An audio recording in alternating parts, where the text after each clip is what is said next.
Welcome back to the channel, everybody. Thank you so much for joining me and allowing me to continue to be your daily advocate. If you're new here or you're not subscribed for any reason, please do me a huge favor and hit the subscribe button. Thank you to all of you who have been watching and following me for so long. It truly means a lot, and I'm glad that I can be this person. Bitcoin is at 38,400 plus. Ethereum is 2,700 plus. We see Cardano coming in at $1.06. Solana coming in at 106 and change. And XRP is 62 cents this morning. Everything's up a little bit, but you know what? Again, careful what we call progress. But we may see some progress happening on the political side, and that may be hard to believe, but I think you're going to see evidence of it rolling out in today's video for sure. We are at 0.5876 on the low side for XRP and 0.6312 on the top. Let's start right here for a minute. One thing is Masterworks. Your chance to learn and invest in blue chip art, whether we're talking about Christopher Wool, which I just invested in, by the way, and I didn't buy the whole thing for $7.7+ million. But this is what's beautiful about this. You can buy fractional amounts of this amazing art. Things are changing. I mean, this is amazing. You have the potential to invest in Pablo Picasso and Monet and many other amazing artists that you never had access to before. Andy Warhol, which, by the way, leave me some room because I'm getting in on some Andy Warhol and definitely some Picasso. But nevertheless, I've recently invested in this. They are a sponsor for the channel. I'm loving what they're doing, and art is one of the things I know that some of the wealthiest people invest in the world, and this is our chance to do what they do. I look at this like one of the core tenets that I use for my investing. I stack my pennies next to their dollars, right? And I'm doing this again in this particular arena, and I'm tickled to death and happy that Masterworks has brought this to all of us. There's a link in the top of the description and comment box. Look right here. This is from Link2 family member, Team Apollo member, Rob Cunningham, one of the sharpest people I've ever met in my life. People all over the world armed with political will and moral courage to demand a new financial system built on accountability and sound money stand on the precipice of the greatest financial system inversion in human history. Yes, Rob, I agree with you. I say often on this channel, we are witnessing the greatest financial paradigm shift in the history of mankind. And I believe Rob's nailed it here. And I believe the evidence that you're about to see is going to prove exactly that in this video. Right here, we see another one from Link2 that reminds us of Wendy Rogers, an Arizona congressman who has introduced legislation to make Bitcoin legal tender.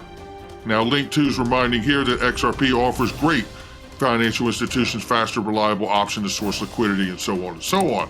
But then again, we know what Link2 and XRP do. They do amazing stuff, and you can get private investing made simple with them, and you should, by the way, if you are able to. It is amazing stuff. SEC approves first national blockchain-enabled securities exchange. Say it isn't so, but it is. Take a look at this very quickly here. Specifically, BSTX blockchain product will seek to settle transactions within the same day, T+0, or a day after T+2, while providing proprietary and transparent blockchain data feeds, according to a statement on Thursday. BSTX will also offer improved market quality for early stage companies. Companies looking to unlock further liquidity will be able to tap into solutions designed to improve trading while democratizing access of other companies and assets, the statement reads. Conditionally, boxes required to join all relevant national market system plans related to BSTX equities trading. These include Consolidated Association Plan and Consolidated Quotation Plan and the NASDAQ UTP Plan. Box must also join the National Market System Plan and National Market System Plan per the notice. This was a watershed event in the digital evolution of the securities market and the trading experience, said BSTX board member and T0 interim CEO Alan Kovensky. It says here, indeed, the march towards its approval from the regulator stretches back more than 2 years following, listen to this, filing in January 2020 to use an omnibus entry based on the Ethereum blockchain shortly after the SEC declined the application. With Box Digital's experience in building operations and operating sophisticated securities exchange and T-Zero's industry-leading blockchain technology innovation, we have brought together our organization's combined expertise, I've got XRP on the brain, to drive innovation. I will tell you, I'm reading a fantastic book that was just sent to me by very dear friend, Mrs. Pat, and it is a great book, and it is about the early days of the algorithms being put into place of the stock exchanges and how the traders at the time were having a rough time figuring out what is going on when they would go to place their trades, and they would get beat out or cut out of the trade. And it took a lot of research from a gentleman working with the Reserve Bank of Canada to figure out exactly what was going on with these trading algorithms and how they are now dominating the market. This is one thing I believe in the shift of this that you're seeing here, moving to blockchain can bring us, like Rob Cunningham says, to this level of accountability, no matter how fast these bots are working with algorithms out here. We're getting there. We're getting there. ETH, the AOL of crypto. The real question, why would any developer build on this network knowing these fees, scaling issues, not even being funny here or a maxi? I really want to know why. $72 for an Ethereum transaction? Somebody help us out on this. And even though I seriously want to know, no one seems to be able to answer. We'll give it some time. Greg Kidd here showing his frustration. Let's take a look at this. Greg Kidd, formerly of Ripple, and also with the Global ID project that he's doing and company there. U.S. regulator approach in a nutshell, courtesy of Matt Levine. He shares this. Facebook, now Meta platform, announced in 2019 with enormous fanfare that it was going to launch a stablecoin and work closely with all relevant regulators, blah, blah, blah. And it went to the Federal Reserve and said, what do we need to do to launch this, launch a stablecoin? And the Fed said, you must bring me the egg of a dragon and the tears of a unicorn. And now the Facebook stablecoin is shutting down. One of the largest companies in the world devoted millions of dollars to figure out how to launch a stablecoin concluded that it was impossible. It is demonstrably not impossible. He goes on to say, Tether did it. Tether has a hugely successful stablecoin. Tether does not care at all about working closely with all of the relevant regulators. That's why. You know, then let's come to the flip side of this coin here. Alice is a project that is going to be launching very soon here. We know Michael Arrington's behind this. Shout out to Rob Licker for this one. So some long overdue updates. Check out this, because we're going to get into this and then some Jeremy Allaire Circle news about the US dollar. Well, unofficial US digital dollar, as I call it, which is the USD coin, right? So here we see that this platform is a peer-to-peer payments platform app. It high yields, native USD Tether on-ramp, metal debit card. Check this out very quickly here. Paying your friends with USD Tether, and it says here, will be easy as using Venmo. Enter a username, enter a dollar amount, and click send. No gas, no tax. How about this? High yields. All funds in your Alice wallet will earn Anchor Protocol yields, up to 20%, they say. Oh, I bet Jim Cramer and Gary Gensler will not be happy about that. The real question here is what insurance is this backed by, if any? This would be nice to know. I am excited about this, and I will say, what is to come of this app if they have issues with if the federal government has more issues with USD Tether? And if that is the case, then, or US Terra, or is it US Terra or US Tether? I'm not sure, but if they have issues with either one of those, and could they easily migrate to USD coin, which I believe is in fact the unofficial US dollar, because it just hit $50 billion issued. And I tell you, it's highly regulated, backed by Goldman Sachs. We're talking about Circle and Jeremy Allaire here. Take a look at this thread here. While 50 billion USD coin is a big number, and I do believe I made a mistake and it was USD Terra, maybe not USD Tether.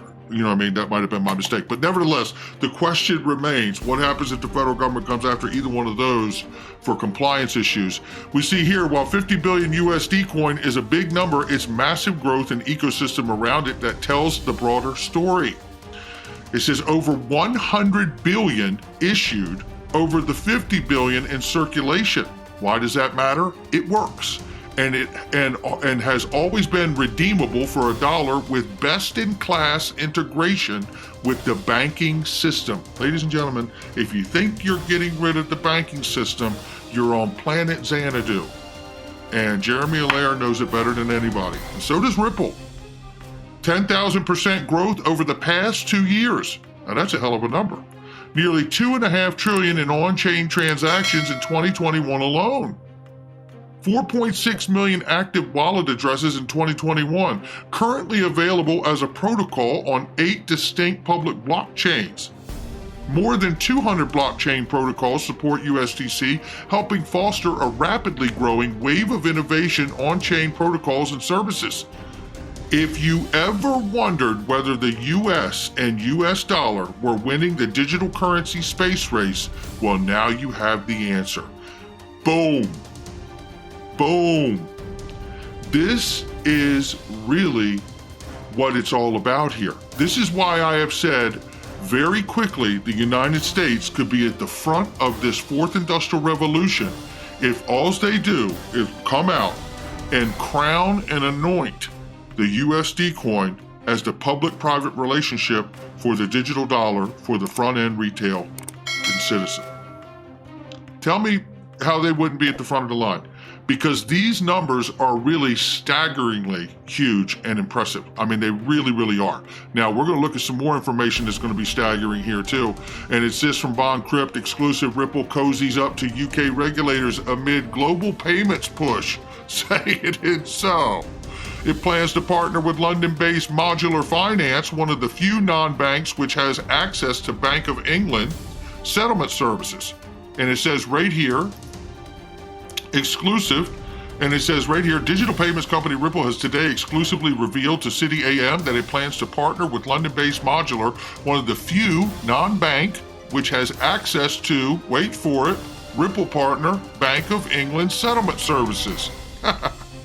Together, the companies plan to offer customers technology which will enable fast, cheap cross-border fiat transactions, into Europe as the Asia Pacific, North America, Latin America, Middle East regions.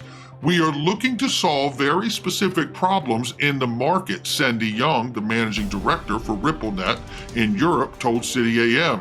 In our approach, we want to work with the system, including ecosystem partners, governments, and regulators, added Young, who joined Ripple from payments giant MasterCard last year.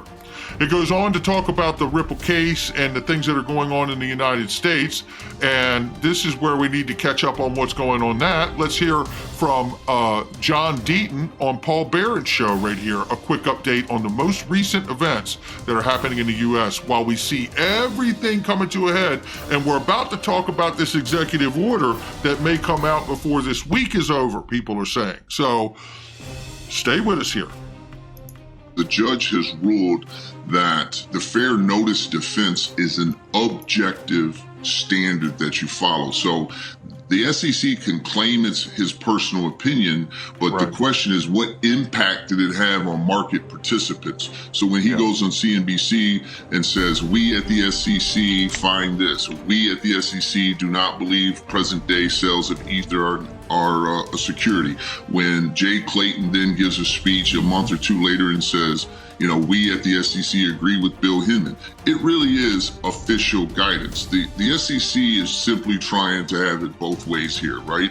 They don't want to support this defense of Ripple's that says that, yes, you could rely on the speech and believe that since the XRP ledger is sufficiently more decentralized or is equally decentralized as the Ether network, therefore you get a pass. They want to avoid that, and so they call it Bill Hinman's personal opinion, and now they're faced with, of course, well, if it's his personal opinion, then turn over the documents, and that's where we're at. And that is where we're at. And then quickly, where are we at in Congress this week? Ron Hammond tells us, the architect of the Token Taxonomy Act, says we are already starting to see that February is going to be another busy month in DC for crypto policy. There are a lot of events happening and more to be announced in coming weeks. But here's what we're looking at. Really quickly here, immediately happening right now is the Treasury Amendment in the America Competes Act. While I'm confident the due process section will be altered, the question remains if there will be a compromise or complete strike of the bad section. This is still developing, so stay tuned on that. On February 8th, the House Financial Services Committee will have their second full committee hearing on stablecoins in the President Working Group. Interestingly, the only witness announced so far is Nellie Liang. This will be fairly substantive and in-depth hearing. It says on February 15th, the Senate Bank Committee will have a hearing on stablecoins similar to the House. The Senate tends to loop the CBDCs more than the House in these conversations. Senator Toomey earlier put out his view on regulatory framework for stablecoins. There are rumors that the Biden administration will unveil an executive order on crypto. In our conversations with the White House staff, this isn't going to be as substantial as many people think. The agencies are working on crypto, but this is an attempt to work better together. It says here, and I think we're going to look at more of that angle in just 1 second here. People are raising the alarm about the reemergence of the self-hosted wallet rule within FinCEN. It says this has a chance to make progress on the regulatory side of things, but is not moving fast at the moment. We will keep monitoring this and alert if it does. Outside of crypto, there are a lot of things going on in DC that could easily derail many of the regulatory legislative pipeline because of Ukraine, SCOTUS, government funding, and other outside political issues. It said here, finally, I will say that last week was a bad week for crypto Twitter. Staffers noted to me that the amount of flack directed at various policymakers for recess week was hurtful for various efforts. These kind of actions can turn crypto partisan fast, need to be avoided. So in other words, basically, if you're going to address any political officials on crypto Twitter or anywhere else, let's do it with a professionalism and an etiquette, right? Let's really, no matter our frustration, let's always make sure that we keep a professionalism and an etiquette that keeps them involved, right? Well said from Ron Hammond, but let's keep the pressure on them, but in a very professional manner. Now, this is Digital Asset Investors sharing a clip here from Perry-Ann Boring and the U.S. Blockchain Association, which has not been vocal at all on the SEC suing Ripple. One has to wonder, as I know he does too, are they more interested in representing the industry leaders of Bitcoin and Ethereum more than the entire crypto space? Until they start talking about that Ripple case, that's going to be where it is for me too. But take a listen here about the comments about this upcoming executive order for cryptocurrency. It's down more than 20% since the start of 2022, leading many investors to fear that we might be at the precipice of the so-called crypto winter, the prolonged period of just watching these currencies do nothing. All right, could help be on the way, though, from an unlikely source. The Biden administration is said to be preparing for the release of an executive order on cryptocurrency this February, which we all know is tomorrow, right, that will offer government-wide strategies for digital assets. And while there are still many unknowns surrounding this order, Perry-Ann Boring, founder and president of the Chamber of Digital Commerce, is here to anticipate what the directive might include. And Perry-Ann, you are a crypto expert, but I want our viewers to know that... So, excuse me, not the U.S. Blockchain Association, the Chamber of Digital Commerce, my mistake, but the point is still there. The salient point remains. You also worked as a legislative analyst in the House of Representatives. With that background, what do you think? What can you guess this executive order is going to look like? Well, what's been reported in the media so far is that it's going to outline a government-wide strategy for blockchain, and what we're expecting to see is a broad-based set of recommendations that are focused on coordinating various government agencies to set a policy framework for this technology. Now, just to give you a little bit more context, at the Chamber of Digital Commerce, we have been advocating for a national action plan for blockchain for 3 years in February. So this whole of government approach, it's long overdue, but it's really important that we get the details right. So what we're calling for is we're asking the administration to send a clear statement of support for the development of this technology in the United States. And there's so much on the line here. For us to maintain, for the U.S. to maintain its preeminence in this sector, what we need is a light touch policy framework that does no harm but also provides regulatory clarity to investors in the industry. We have a lot to lose if we get this wrong and if this innovation is pushed overseas. So the devil is in the detail, but this could be a positive development for the industry. Yeah, well, let's hope so. Well, I think we got more information than that because that felt like a bunch of hot air. Right here, and I tell you, her absence and the Chamber of Digital Commerce absence and the U.S. Blockchain Association absence and Jake Chervinsky's absence on understanding this case and knowing that, they should be really one of the most vocal positions on the SEC and this case against Ripple and XRP, because it really represents the entire crypto space, and they have been absolutely absent on the matter. But now they want FaceTime with an executive order because they've had legislation that benefits Bitcoin and Ethereum and no other crypto. I tell you, or at least advocating there for it. I hope to see a change from those groups. President Biden mulling executive order on cryptocurrencies, what to watch out for. Well, I'll tell you what to watch out for, because now they're telling you, and I've been telling you for over 2 years, it's FSOC, baby. That's right, the regulatory agency connected to the Treasury. Director Treasury Secretary has head of the Financial Stability Oversight Council, FSOC, to coordinate regulations among financial regulators, including the independent agencies, and provide a new policy framework for doing so. The Biden administration used this approach in May 21. In respect to climate-related financial risk, an executive order on cryptocurrency would likely direct FSOC to use its convening authority in furtherance of key priorities, including protecting investors and consumers, mitigating systemic risk, addressing bad actors, and dealing with preemption of existing state laws. Below, we consider these key issues. I'm not going to read them all to you, so you can breathe a sigh of relief. But what I will tell you is the question that I asked, who's going to regulate crypto? I don't think it's no longer the question. The question is, who's going to be the referee to tell the agencies who's going to regulate crypto? And it's FSOC in the United States Treasury, ladies and gentlemen. And you can throw OFAC in that too. FSOC being the domestic side overseeing the financial system and the regulatory agency for the Treasury, and OFAC being the foreign side of that regulatory agency overseeing the foreign transactions and sanctions on that side. This is what we're going to see, and it lays it down right here. If we get into this, in addition to facilitating regulatory cooperation, it says right here, investor protection landscape, the FSOC has the broad statutory authority to identify and address non-bank financial companies and/or activities that could pose risk to the financial stability of the United States. Remember, this executive order has been declared a matter of national security, right? So this is really, really what we're looking at here. FSOC will be the referee of these agencies that can't sort themselves out. The statutory authority could enable FSOC to craft new regulations of cryptocurrencies, even if not authorized under existing laws governing securities or commodities. I have been saying this for 2 years.